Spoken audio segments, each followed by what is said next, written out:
क्या कहूँ आज, कहने के लिए शब्द नहीं है, क्योंकि बात एक ऐसे शख्स की है जो कभी बेटी बनकर, कभी माँ बनकर, कभी गुरु बनकर, तो कभी सरस्वती बनकर देती है विद्या का दान। तो क्यों ना कहें हम कि नारी है सबसे महान।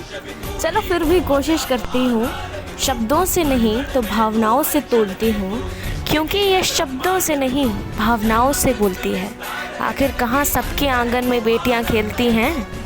अब चाहे काली कहो या लक्ष्मी कहो, जो भी कहो, पर बड़े किस्मत वाले हो तुम, जो हमें रब ने तुम्हारे घर पहुंचाया है। शायद तुम्हारे कर्म ही होंगे इतने अच्छे जो तुम्हें एक बेटी का पिता बनाया है। चाहे चंडी हो या दुर्गा हो, काली हो या भद्रकाली हो, कर देती है अपने हर एक पापी का सर्वनाश, यदि पहुंचाए कोई उसकी मर्यादा पर आंच।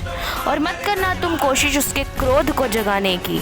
हाँ, मत करना तुम कोशिश उसके क्रोध को जगाने की, क्योंकि क्या पता कब पार्वती से काली बन जाएगी, और अगर जल गई उसकी क्रोध की ज्वाला तो अपने हर एक पापी का सर चरणों से रौंदती चली जाएगी। शिव तांडव तो फिर भी रोका जा सकता है, शिव तांडव तो फिर भी रोका जा सकता है, परंतु यदि इसका नृत्य शुरू हो गया तो तीनों लोकों में ब्रह्मांड के सर्वनाश को कोई नहीं बचा सकता है।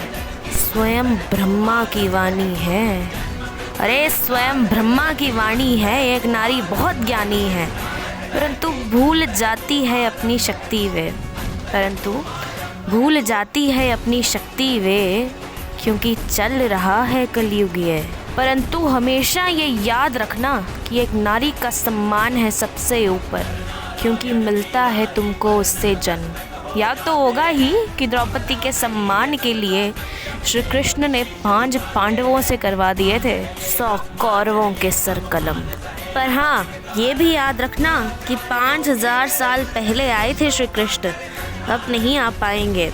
तो चाहे चंडी हो, दुर्गा हो, काली हो या भद्रकाली हो, सब तुम्हें स्वयं ही बढ़ना होगा, क्योंकि था खप्पर त्रिशूल उनके हाथ में, रखती थी शेर अपने साथ में। कहने को तो थी वो भी एक नारी, परंतु डरती थी उनसे देवभूमि सारी।